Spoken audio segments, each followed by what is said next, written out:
ta'in hundumtuu ija tokkoon kan laallamuudha manni kun si galee innaa inni moojii akkanaa kana qabaa yoo ol ba'ee beeskifate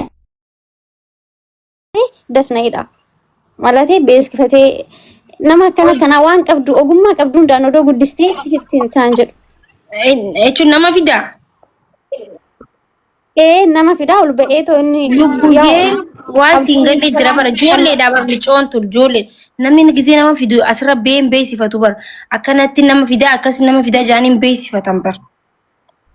Maakii intaa bar biiroo guddaa qabu bar jechuun gaafa siin jedhu kana dura mana Habiibatitti yoo yaadatte ijoolleen 16 rakkatanii turan haadha manaa isaati kaffidee asitti hojii kenneef beeku namoonni baay'een akka isaan hojii kana hojjetan gaafa siin jedhu ijoolleen karaa onlaayinii dhufan baay'ee jiru sanaaf asiin jedhe.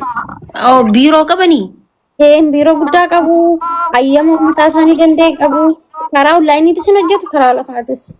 Inni turan hin beeksifadha siin jee?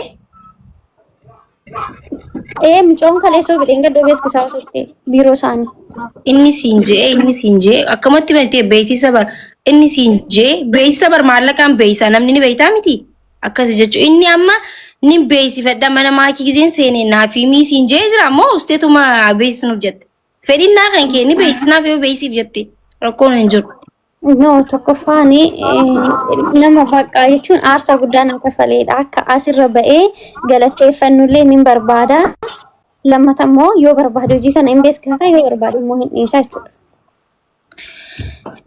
Dura fedhinnaa isaa gaafattee jechuu fedheeti baramma jechuun namni tokko waan akkanaa beeksifachuullee kan barbaanne jira namni biiroo isaa warri Dubaayiin beekaa akkanumatti keessaa warra daddalaguutu jira beektee dalagaa akkanaa yaa gaayis nasreessaa yoo balleesse namni amma waa hedduu hojjetu kuni waan akkanaa hojjetu seera qabeessas ta'ee seera qabeessa ta'uu baatus akkanatti baanii akkanatti finnaa akkas boona akkasiin galchinaa warra ja'u nagarree beektee irra hedduu. Namni namumarraa walitti mee biiroo walitti mee abaluu na fide jeetuma namni wal geessa yoo garuu ka beeksifachuu fedhetee haaseenuu jechuu fedheti. Inoo maakii na galchisiin jedha galchituma gaafadhu maaksha. Yaa biftu namaa walitti nannaqin gaaya. Hara naquun qabu galchi rakkoon qabu.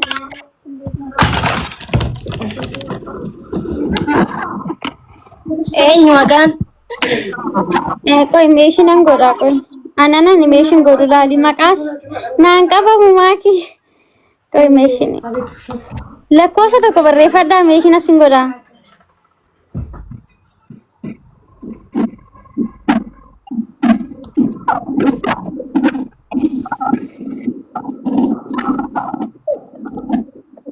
Kunoo meeshaan godheera anana ni meeshaan godhe kana.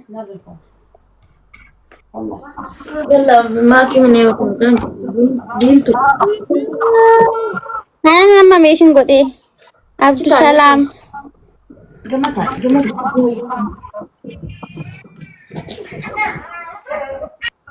Nak kanarran taa'e gamata.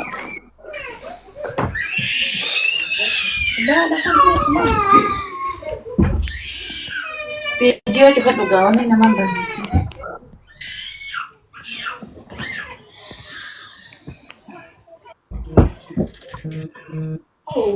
Assalamualaikum Maki.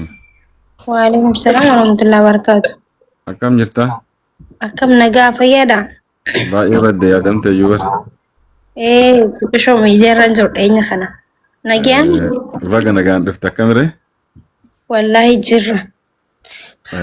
Kuno asii aadadde amma dura mana kiyya dhuftee ture dubbii wayiirra jiru.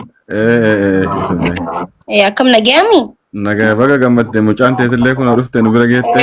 Atillee hedduu galatoomi galata qabdaa. Galatoomi wanta dhageen jira. Maamati waajibuma kiyya godhe wanti addaa wanti an godhan jirtu. Galatoomi dhugu. Wanti jechuu barbaadu waa baay'ee gorsaani jirtaan dhageeffadhaa namni nama jaallatu bakka waan namaa qabuuf waan baay'ee haasa'a. Dhugaadha. Anillee ammoo keessummaadhuma jechaadhumaaf malee gorsuullee waan tokko tartiiba godhuunis narraa hin eegama akka nama biyya beekuutti akka namni keessummaan itti dhufteetti beekumaan callisee beeyta.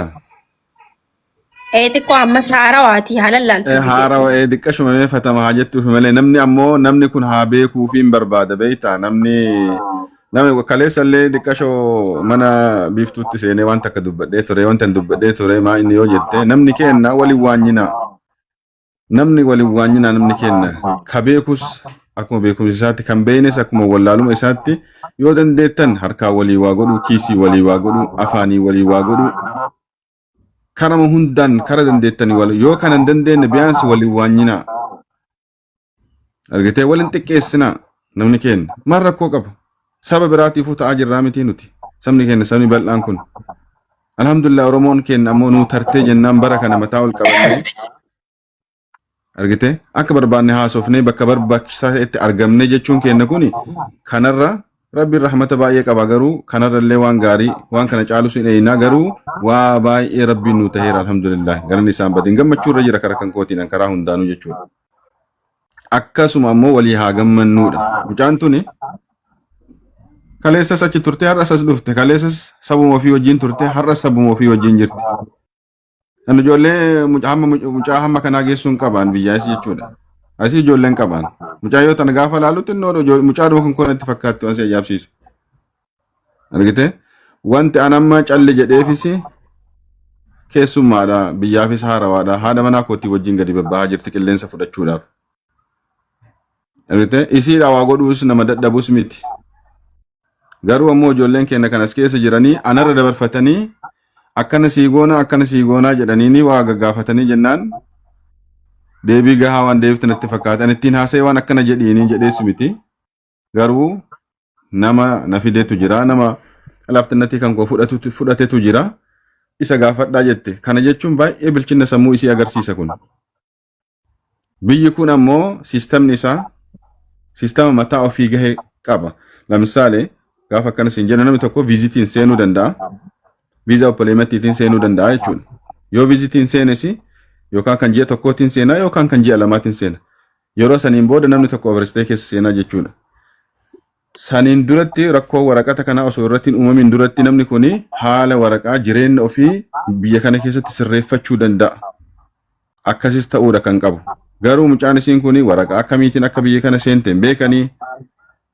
akkanumatti ka'aniituma kana siigoona kana ta'ina jechuun sila anaan mari'atanii osoo jedhanii baay'ee dasna jedha anammas hadhas wanti biiftuudha waadaa galu tokkumaa inni beeyta yoo namni isiidha waan an godhuufirra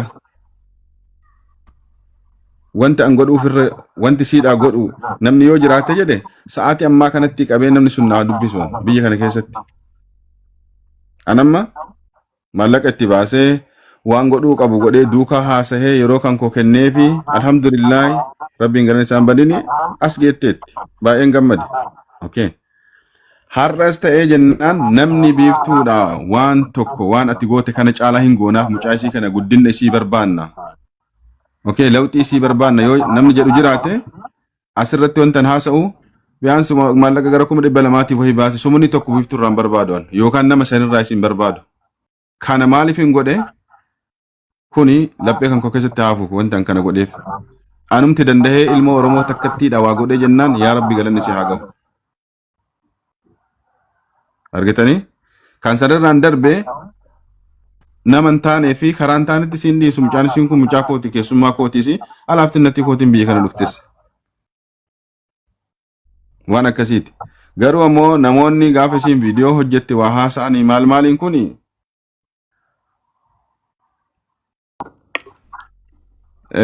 homa jiruudha itti fufas ganaadha kun maaliif jennaan namni kenna gaafati rakkinna wahiirra jirtu si jechuun akka gara nyaattii wahii si jechuun homa jiruudha gaafati xinnoo lawxii wahii agarsiifte hoo sitti duula kun asaasiyyaa namni kenna qabuudha kun homa jiruudha kun garuu barbaachisaa si ta'ee sannaan anis muuxannoo tokko nan qaba muuxannoo gahaa isiidhaan kenna mucaa isii kanneen argatan inshaallah akka isin itti qayyaramtu waliin jirra biyya kana keessa wanti si barbaachisu ta'uun barre malee laa hin beeka abdii rakkoon hin jiruuti waan bareedaadha amma isin yeroo xiqqoo boodaatillee hojii hin galchita inshaallah mee awwaata akka rakkoon qabuun jedhe anamma ani waan isiidhaa ta'uudhaa fi mucayyoo tanaa wajjin biyya kana keessatti maaltu deemuu qaba akkam akka ta'uu qabu Wata rakkoon qabu taani ammoo riskiin tarrabbiiti waan godhuu qabu nan godha rakkoon qabu.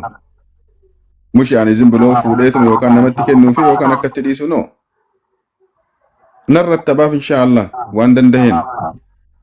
Kun ammoo riskii rabbiin irratti jira. Maa fi shay mushkila. Wanti takka namoonni nama rakko rakkisu waa'ee dhimmi biiftuu sumuuniidhaaf daqiiqa tokkoof raasmitaatii namaas ta'eeti miti yaada namaa ta'uu ajandaa namaa ta'uu sin danda'u kanaan booda dhumateera kalaas. Yaa bakka dhageessanii jirtan guys haa galatoo miijaan hundi keessanuu ilma Oromooti. Wanti isin cinqamtaniin jiru kana booda biiftuun illeen hojiilee hin seenti ammallee mana isaa jirti haadha manaa qaba nama ilmaan qabu akkasi jechuudha mana akkanumatti wanti dhaan miti jechuudha isin galee mana nama yaachisuu miti akkuma faamilii isiiti kanaafuu hundi keessanuu hin arrabsina kana booda. Waan barbaadde akka